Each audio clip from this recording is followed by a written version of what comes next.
Hello students.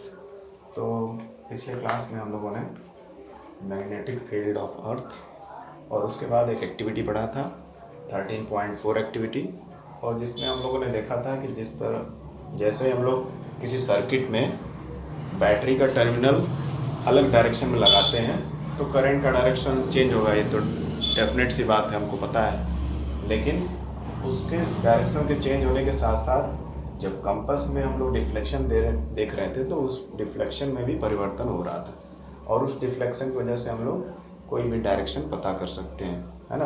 तो किसी भी करंट कैरिंग कंडक्टर में जब करंट फ्लो होता है तो क्या होता है कि उसमें मैग्नेटिक फील्ड जनरेट होता है। ये जानते हैं हम लोग, हैंस ओर्स्टेड ने ये बोला था। बट उसमें जब डायरेक्शन ऑफ करंट चेंज होता है तो डिफ्लेक्शन कंपास मेडल में भी चेंज हो जाता है, और इस तरह से हम लोग करंट के डायरेक्शन के साथ साथ पार्टिकुलर डायरेक्शन मैग्नेटिक फील्ड का भी बता सकते हैं with the help of compass, है ना। तो ये सारी चीज़ें हम लोगों ने पढ़ी थी। हमारा नेक्स्ट टॉपिक है magnetic field due to current in a straight conductor. ठीक है, एक स्ट्रेट कंडक्टर है, सीधा कंडक्टर, तो उसमें किस तरह का मैग्नेटिक फील्ड जनरेट होगा, उसका क्या नेचर होगा, उसको हमको देखना है एक्टिविटी 13.5 से, है ना। तो एक्टिविटी 13.5 का अगर हम लोग सेटअप देखें तो उसका सेटअप कुछ इस तरह से है। ये सारे वायर लगे हुए हैं, यहाँ पे वेरिएबल रेजिस्टेंस VR यानी वेरिएबल रेजिस्टेंस, यानी ऐसा मशीन जिसमें हम लोग 1 बाई 1 रेजिस्टेंस का वैल्यू चेंज कर सकते हैं, तो उसको वेरिएबल रेजिस्टेंस बोलते हैं। और रेजिस्टेंस का वैल्यू चेंज करेंगे तो करंट का वैल्यू भी एक जैसा नहीं रहेगा, है ना। जितना ज़्यादा रेजिस्टेंस बढ़ाएंगे उतना ही करंट कम होगा। हम सभी जानते हैं कि रेजिस्टेंस जो होता है करंट के इन्वर्सली प्रोपोर्शनल होता है ना। तो ये बात हो गई। और ये एमीटर है, करंट को मेजर करता है। ये हमारा पावर सप्लाई का सेंटर है, यानी वोल्टेज या potential difference, and this is the current. Plus terminal से जा रहा है नेगेटिव टर्मिनल। यहाँ पे आप देख रहे हो एक चौकोर सा कुछ बना हुआ है, तो वो क्या है उसको समझना पड़ेगा। उसको समझने के लिए आप ये एग्जाम्पल के लिए ये समझ सकते हैं, ये पीस ऑफ पेपर एक है, ऐसे कोई एक रफ पेज है, केवल समझाने के लिए। तो ये जो स्क्वायर शेप का जो स्ट्रक्चर लग रहा है ये कार्डबोर्ड है, वाइट शीट वाला। ठीक है, वाइट कलर का कार्डबोर्ड है, और उसमें क्या किया गया है, ये जो सर्किट का वायर आ रहा है उसमें ऐसे धसा दिया गया है ना। ये मान लेते हैं पूरा मेटल का वायर है, इसको इमेजिन करिए आप। ठीक, तो ये सारे वायर वगैरह बैटरी सब कनेक्टेड है। वेरिएबल रेजिस्टेंस की जिसको स्विच भी बोलते हैं, है ना, की भी बोलते हैं, के से लिखते हैं, या स्विच भी बोलते हैं, या ऑन कंडीशन में।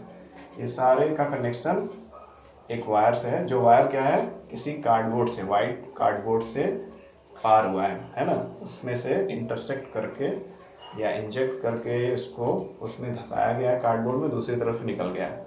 ये यहाँ से एक वायर कनेक्ट हो जाएगा और एक नीचे से वायर कनेक्ट हो जाएगा। तो ये हमारा हो गया एक स्ट्रेट कंडक्टर, है ना। जो कंडक्टर है हमारा इस सरफेस के परपेंडिकुलर है, और साथ में सिलेंड्रिकल शेप का वायर तो सिलेंड्रिकल होता ही है ना। तो इस तरह का कुछ अरेंजमेंट यहाँ पर है। ये कार्डबोर्ड हमारा हो गया और ये वायर हो गया जो इस कार्डबोर्ड से ऊपर नीचे से निकला हुआ है, और इसी का दोनों एंड सर्किट से जुड़ा हुआ है। ओके, अब करंट जैसे ही पास होता है, यहाँ पर जैसे ही करंट पास होगा तो वहाँ पे हम लोग क्या देखते हैं, और उसके बाद क्या लेंगे, आयरन फिलिंग्स। ये जो डॉट डॉट दिख रहा है ये क्या है, आयरन फिलिंग्स या फाइलिंग्स। आयरन फाइलिंग्स यानी आयरन के या लोहे का पाउडर टाइप का बुरादा, है ना। तो आयरन फाइलिंग्स को इस पे रखा गया, और जैसे ही स्विच को ऑन किया गया, की लगाया गया, तो क्या हुआ, सर्किट कंप्लीट हो गया, करंट फ्लो होने लगा। तो पहले तो आयरन का बुरादा जहाँ रखे तो वहीं पे था, लेकिन जैसे ही इसमें करंट फ्लो होने लगा सारा आयरन का बुरादा ऐसे डिस्ट्रीब्यूट हो गया अलग अलग सर्किल में। कुछ पास में थे, बहुत ज़्यादा पास में, कुछ दूर दूर, इस तरह के कॉन्सेंट्रिक सर्कल बन गया। कैसा बन गया, कॉन्सेंट्रिक सर्कल।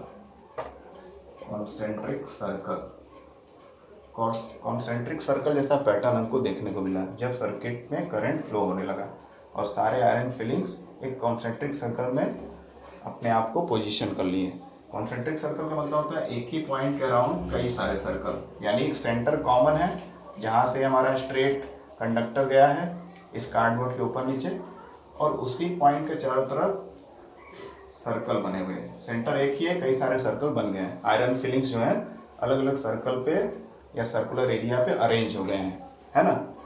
तो ये थोड़ा सा एक यूनिक पैटर्न देखने को मिलता है स्ट्रेट कंडक्टर में, है ना। तो स्ट्रेट कंडक्टर में जब करंट फ्लो होता है, सर्किट से वो ज्वाइन रहता है, तो आयरन फिलिंग या कुछ भी मैग्नेटिक मटेरियल अगर वहाँ पे रखेंगे तो वो उस कंडक्टर के चारों तरफ सर्कुलर वे में अरेंज हो जाएगा, और कई सारे सर्कुलर वे में अरेंज हो जाएगा। इसको हम लोग बोलते हैं कंसेंट्रिक सर्कल के वे में या पोजीशन में वो अरेंज हो जाएंगे सारे पार्टिकल्स। तो इसका अर्थ ये हुआ कि जो कोई भी अगर स्ट्रेट कंडक्टर है, जैसे यहाँ पर एक वायर है सिलेंड्रिकल, तो इसके चारों तरफ मैग्नेटिक फील्ड इक्वली डिस्ट्रीब्यूट हो रहा है, इसके चारों तरफ मैग्नेटिक फील्ड क्रिएट हो रहा है ना। और उसी का वजह क्या है कि सारा जो कार्डबोर्ड पे जो भी आयरन पार्टिकल रखा गया है वो सर्कुलर वे में अरेंज हो गया है, और कई सारे सर्कल में। अब ये कई सारे सर्कल में है, इसको देखने की या समझने की बात आती है, तो इसका कॉन्सेप्ट भी सिमिलर है बार मैग्नेट जैसा ही, कि जो सर्कल पास में है वहाँ पे देखा गया कंपास लाकर, यहाँ पे कंपास लाया गया तो वहाँ पे कंपास बहुत तेज़ी से डिफ्लेक्ट हो रहा है, नॉर्थ साउथ दिखा रहा है, यानी कि मैग्नेटिक फील्ड वहाँ स्ट्रांग है। और जैसे जैसे दूर दूर वाले सर्कल पे पोजीशन पे हम लोग रख कर कंपास को देखें तो वहाँ पे डिफ्लेक्शन कम होता गया, ठीक है। यानी कि ये जो कॉन्सेंट्रिक सर्कल का पैटर्न बना है आयरन फाइलिंग्स का, उसमें जो सबसे सेंटर के पास में सर्कल बना है जहाँ पे आयरन फिलिंग अरेंज हो गए हैं, वहाँ पे मैग्नेटिक फील्ड या मैग्नेटिक फोर्स जो है बहुत ज़्यादा है, और जैसे जैसे दूर जाते हैं वैसे वैसे मैग्नेटिक फील्ड डिक्रीज हो जाता है ना। मैग्नेटिक फील्ड का स्ट्रेंथ जो है डिक्रीज हो जाता है जैसे हम लोग सेंटर से दूर जाते हैं। स्ट्रेट कंडक्टर के केस में सिमिलर ऐसा ही था हमारा बार मैग्नेट में। बार मैग्नेट में क्या हो रहा था कि नॉर्थ साउथ पोल था, तो पोल के पास जो रेस जो मैग्नेटिक लाइन्स निकल रही थी वो ज़्यादा क्लोज थी, तो यहाँ पे चीज़ें ज़्यादा अट्रैक्ट हो रही थी, लेकिन पोल से दूर जा रही थी तो उसका अट्रैक्शन कम हो जाता था। सिमिलर पैटर्न यहाँ पे है, लेकिन यहाँ पे कॉन्सेंट्रिक सर्कल वाला एक पैटर्न बन रहा है। कॉन्सेप्ट वही है कि जो सेंटर के पास में रहेगा या उस कंडक्टर के पास में रहेगा सर्कुलर पाथ, वहाँ पे मैग्नेटिक फील्ड ज़्यादा रहेगा। इसको हम लोग कैसे चेक कर सकते हैं, कंपास लाकर यहाँ पर, और अलग अलग पोजीशन पे कंपास रखेंगे तो डिफ्लेक्शन और धीमा होता जाएगा। जितना उसका नीडल धीमा घूमेगा इसका मतलब है कि मैग्नेटिक फील्ड का स्ट्रेंथ या ताकत कम हो गया है। और यहाँ पे लाएंगे सेंटर के जस्ट पास तो मैग्नेटिक फील्ड बहुत ज़्यादा डिफ्लेक्ट हुआ तेज़ी से। इसका सीधा सा अर्थ है कि जब कंपास में जो नीडल है बहुत तेज़ी से डिफ्लेक्ट हो रहा है, कि उसका क्लियर मतलब होता है कि मैग्नेटिक फील्ड वहाँ पे बहुत ज़्यादा स्ट्रॉन्ग है, ठीक है। तो अलग अलग स्ट्रेंथ का मैग्नेटिक फील्ड का लाइन्स है ये, है ना। ये मैग्नेटिक फील्ड का लाइन्स है स्ट्रेट कंडक्टर के केस में। जबकि बार मैग्नेट में हम लोग देखते हैं कि कुछ इस तरह का पैटर्न बनता है ना, कुछ इस तरह का पैटर्न बनता है बार मैग्नेट में, magnetic lines of magnetic field lines का। और स्ट्रेट कंडक्टर में हम लोग क्या देख रहे हैं, कंसेंट्रिक पैटर्न बन रहा है। ये कंसेंट्रिक पैटर्न जो दिखा रहा है ये मैग्नेटिक फील्ड लाइन्स का डायरेक्शन ही दिखा रहा है। यानी स्ट्रेट कंडक्टर में मैग्नेटिक फील्ड लाइन्स जो होती हैं वो सर्कुलर वे में अपने आप को अरेंज करती हैं। यानी उस कंडक्टर के, मान लीजिए कंडक्टर है तो इसके चारों तरफ इक्वी डिस्टेंट पोजीशन पर मैग्नेटिक फील्ड जनरेट होता है, जबकि बार मैग्नेट पे इधर और इधर जनरेट होता है। और कुछ मैग्नेटिक लाइन्स ऑफ फोर्स का या मैग्नेटिक फील्ड लाइन्स का कुछ इस तरह का पैटर्न देखने को मिलता है, ठीक है। तो बार मैग्नेट और इसमें पैटर्न में काफ़ी चेंजेस है। बट ओवरऑल इफेक्ट का बात किया जाए तो जैसे कि पोल के पास बहुत सारे मैग्नेटिक लाइंस बहुत क्लोज होती हैं, हालांकि इंटरसेक्ट नहीं करती लेकिन बहुत क्लोज होती हैं। जितना ज़्यादा क्लोज रहेंगे मैग्नेटिक फील्ड लाइंस उतना ही मैग्नेटिक फील्ड का स्ट्रेंथ ज़्यादा रहता है ना। इसलिए चीज़ें किसी भी मैग्नेट के नॉर्थ या साउथ पोल पे अट्रैक्ट होती हैं और बाकी जगह तो नहीं, क्योंकि यहाँ पे मैग्नेटिक फील्ड लाइंस के बीच में गैप ज़्यादा होता है। सिमिलरली यहाँ पर भी क्या हो रहा है, यहाँ पे मैग्नेटिक फील्ड लाइंस अपने आप को सर्कुलर वे में अरेंज कर ली हैं, और उसी का एग्जांपल दिख रहा है कि आयरन फिलिंग्स भी उसी वे में अरेंज हो गई हैं, है ना। अब सबसे ज़्यादा मैग्नेटिक फील्ड का स्ट्रेंथ कहाँ होगा, सबसे पास वाले जगह पर, सबसे पास के कॉन्सेंट्रिक सर्कल पे जो सेंटर के सबसे पास है। और जैसे दूर जाते जाएंगे वैसे ही मैग्नेटिक फील्ड का स्ट्रेंथ कम हो जाएगा, क्योंकि दूर दूर रखने पर हमारा कंपास का नीडल बहुत ही स्लोली डिफ्लेक्ट होगा, which indicate that strength of the magnetic field has got decrease when we move away from the centre. ठीक है, तो ये हमारा सेंटर हो गया। सेंटर के पास रहेंगे तो मैग्नेटिक फील्ड का स्ट्रेंथ हाई रहेगा, डिफ्लेक्शन ज़्यादा दिखेगा कंपास नीडल में, और सेंटर से दूर जाएंगे तो मैग्नेटिक फील्ड का स्ट्रेंथ वीक रहेगा, क्योंकि यहाँ पर डिफ्लेक्शन जो कंपास नीडल में दिखेगा बहुत ही स्लो दिखेगा। क्लियर? तो ये हो गया हमारा, ये हमारा हो गया magnetic field due to current, है ना। तो ये हो गया हमारा magnetic field due to current in a straight conductor. एक स्ट्रेट कंडक्टर है तो वहाँ पर मैग्नेटिक फील्ड किस तरह का बिहेवियर शो करता है, किस तरह का पैटर्न बनाता है, ये हम लोगों ने समझ लिया। क्लियर है ना? कोई डाउट नहीं? तो यही ओवरऑल पैटर्न पूरा है। एक बार फिर से शॉर्ट में समझ लेते हैं 1 मिनट के अंदर कि ये अरेंजमेंट है, पूरा सेटअप लगा हुआ है सर्किट का। ये वेरिएबल रजिस्टर है, ये हमारा एमीटर करंट मेजर करेगा, स्विच ऑन है, वोल्टेज सप्लाई, ये हमारा कार्डबोर्ड है, कार्डबोर्ड में धंसाया गया वायर या कंडक्टर जो इधर से निकल गया है, और कार्डबोर्ड एकदम ऐसे फ्लैट रखा गया है, इस तरह से अरेंजमेंट किया गया है पूरे सेटअप का।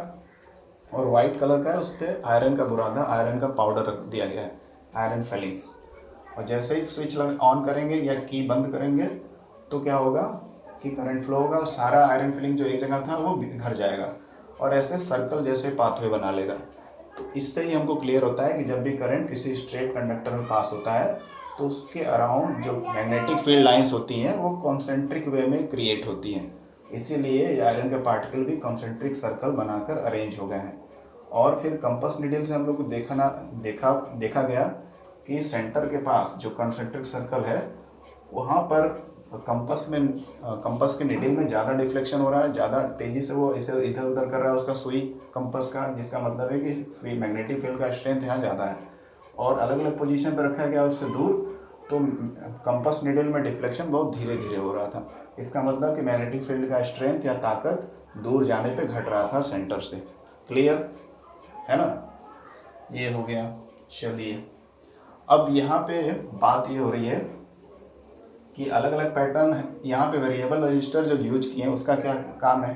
तो वेरिएबल रजिस्टर का मतलब होता है अलग अलग रेजिस्टेंस वैल्यू पे हम लोग सर्किट को सेट कर दें। जितना ज़्यादा, मान लीजिए पहले 5 ओम पे करें, फिर 10 ओम पे किए, फिर 15 ओम पे कर दिए सेट। तो जैसे जैसे रेजिस्टेंस बढ़ाएंगे वैसे वैसे करंट जो है उसका वैल्यू कम हो जाएगा। और करंट का वैल्यू जब कम होगा तो उससे क्या होगा कि जो सर्किल होगा और दूर तक जाएगा, है ना। क्योंकि हम लोगों ने पीछे पढ़ा था पिछले एक्टिविटी में कि जैसे जैसे करंट का वैल्यू बढ़ता है वैसे वैसे मैग्नेटिक इफेक्ट भी बढ़ता है। तो वो अगर रेजिस्टेंस बढ़ाएंगे तो करंट का वैल्यू घटेगा, तो मैग्नेटिक इफेक्ट भी घटेगा, तो सर्कल और दूर दूर तक बनता जाएगा। ठीक है, तो ये भी क्लियर कर लीजिए। यही काम है यहाँ के वेरिएबल रजिस्टर का कि रेजिस्टेंस का वैल्यू चेंज करेंगे तो करंट का वैल्यू चेंज होगा। यानी रेजिस्टेंस हम लोग बढ़ाना चाहें या बढ़ा सकते हैं, घटाना चाहे घटा सकते हैं, कोई एक पैटर्न फॉलो करेंगे। मान लीजिए बढ़ा रहे हैं 5, 10 या कुछ ऐसे ही पैटर्न में, तो जैसे जैसे रेजिस्टेंस बढ़ाएंगे वेरिएबल रेजिस्टेंस का वैल्यू पर, तो वैसे वैसे करंट घटेगा, और जैसे जैसे करंट घटेगा वैसे वैसे मैग्नेटिक फील्ड का स्ट्रेंथ वीक होता जाएगा। इसको भी हम लोग चेक कर सकते हैं with the help of compass needle, उसके डिफ्लेक्शन से बता सकते हैं। ठीक है, तो क्या हो गया, ओवरऑल कंक्लूजन यही हुआ कि स्ट्रेट कंडक्टर में जो मैग्नेटिक फील्ड लाइंस होती हैं, जो फील्ड लाइंस होती हैं are in a concentric circle, are in concentric circles. कई सारे सर्कल है ना, तो कई सारे कॉन्सेंट्रिक सर्कल में मैग्नेटिक फील्ड लाइंस होती हैं जब करंट स्ट्रेट कंडक्टर से पास होता है। दूसरा क्या पता चला कि magnetic field strength is high near the centre. इस सेंटर के पास मैग्नेटिक फील्ड का स्ट्रेंथ या ताकत ज़्यादा होती है while it is low when it is low when we move away from centre. ठीक है, जब सेंटर से हम लोग दूर जाएंगे, चाहे इधर या किधर भी, तो मैग्नेटिक फील्ड का स्ट्रेंथ घटता है और सेंटर की तरफ मैग्नेटिक फील्ड का स्ट्रेंथ या ताकत ज़्यादा रहता है। और क्या पता चला हमको कि जब करंट बढ़ता है when value of current is high, when value of current is high, then मतलब सर्किट में करंट का वैल्यू हाई है, then the strength of magnetic field will be high। ठीक है, जैसे जैसे अगर सर्किट में करंट का वैल्यू ज़्यादा होता है, ऐसा देखा गया अलग अलग रजिस्टर हो रखा है। जब कम रजिस्टर था, रेजिस्टेंस का वैल्यू था, तो जो कंपास नीडल था ज़्यादा डिफ्लेक्ट कर रहा था, ज़्यादा तेज़ी से डिफ्लेक्ट कर रहा था।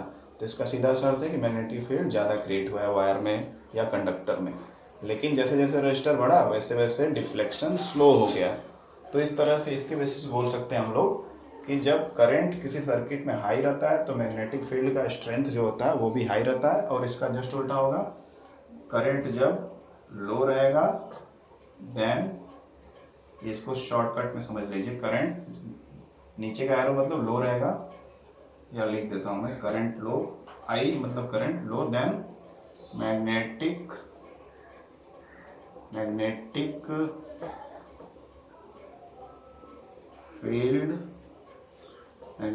Field strength high, sorry low, दोनों लो। ठीक है, ओके, क्लियर है कि जब करंट का वैल्यू हाई रहेगा किसी सर्किट में या किसी कंडक्टर में तो मैग्नेटिक फील्ड का वैल्यू भी हाई रहेगा, ज़्यादा मैग्नेटिक फोर्स रहेगा। और जब करंट कम रहेगा तो मैग्नेटिक फील्ड का स्ट्रेंथ भी कम रहेगा। Okay, clear. और स्ट्रेट वायर में या स्ट्रेट कंडक्टर में जब करंट फ्लो करता है तो मैग्नेट की तरह बिहेव करेगा, और वहाँ पे magnetic field lines concentric circle में फ्लो करती हैं, और इसी तरह से ऑब्जेक्ट को भी उसी सर्कुलर पैटर्न में अरेंज कर देती हैं। ओके, चलिए फटाक से अगला टॉपिक कर लेते हैं। उम्मीद है हो पाएगा कि नहीं, देख लेते हैं जल्दी जल्दी। तो अगला हमारा क्या पैटर्न है, डस्टर भी खराब हो गया है।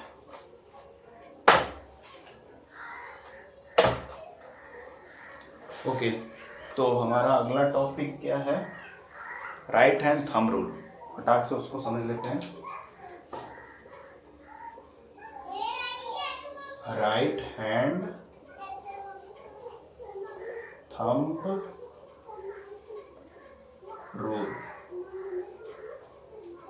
ठीक है, राइट हैंड थंब रूल ये किसने दिया था, मैक्सवेल नाम के साइंटिस्ट ने ये रूल दिया था, जिससे हम लोग पता कर सकें करंट और मैग्नेटिक फील्ड का डायरेक्शन कैसे चेक किया जाता है ना। मतलब करंट की डायरेक्शन की सहायता से हम लोग मैग्नेटिक फील्ड का डायरेक्शन पता कर सकते हैं, या वैसे वर्सा, दोनों में से कोई एक पता है तो दूसरे का हम लोग पता कर सकते हैं with the help of this rule, है ना। तो चलिए इसके लिए पहले एक छोटा सा डायग्राम बना लेते हैं जल्दी से। तो राइट हैंड थंब रूल है, ठीक है, ऐसे मैं बनाने जा रहा हूँ कुछ इस तरह से।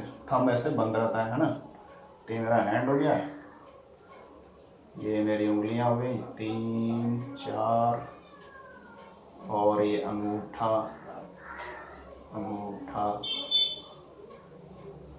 ओके।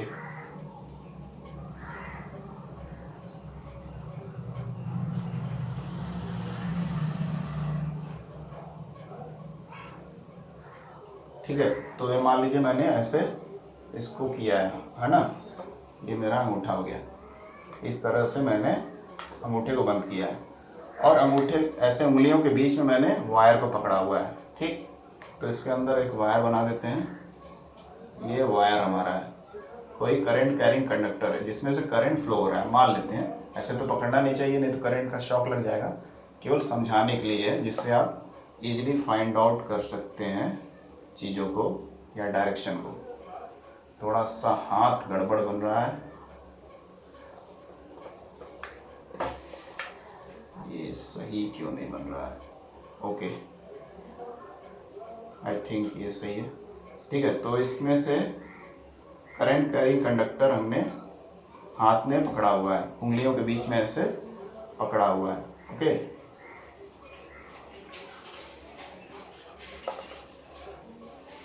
ये हो गया। ये सब गड़बड़ हो रहा है जल्दी जल्दी में। अच्छा, आगे पीछे क्यों बन रहा है? तो ये हमारा करंट कैरिंग कंडक्टर है, कोई वायर है जिसमें से करंट फ्लो हो रहा है। ठीक, इस तरह से हमने उसको पकड़ा हुआ है। हमारा थंब ऊपर की तरफ है और ये उंगलियां इसको ऐसे लपेटे हुई है वायर को। वायर मेरे उंगलियों के बीच में से सीधा गया है। ओके, तो ये जो थंब का डायरेक्शन होता है, according to right hand thumb rule, जो थंब है वो किसकी दिशा में रहेगा? करंट की दिशा में। ठीक है, थंब जो है हमेशा करंट की दिशा को बताएगा। ओके, और जो हमारी उंगलियां ऐसे मुड़ रही हैं, उंगली क्या हो रही है? ऐसे आके ऐसे मुड़ रही है, ऐसे मुड़ रही है ना, यानी इस तरह से मुड़ रही है। तो उंगलियों को जो मुड़ने का डायरेक्शन वो क्या बताता है? वो बताता है हमको मैग्नेटिक फील्ड का डायरेक्शन। मैग्नेटिक फील्ड या मैग्नेटिक फील्ड लाइंस का, है ना, मैग्नेटिक फील्ड लाइंस। क्योंकि स्ट्रेट कंडक्टर है तो उसमें ऐसे ही करंट फ्लो करेगा, ऐसे ही मैग्नेटिक फील्ड फ्लो करता है, जस्ट हम लोगों ने पढ़ा है ना। तो यहाँ पर भी यही हो रहा है कि हमने वायर को पकड़ा है, ये हमारा थंब है। थंब का डायरेक्शन हमेशा इस रूल के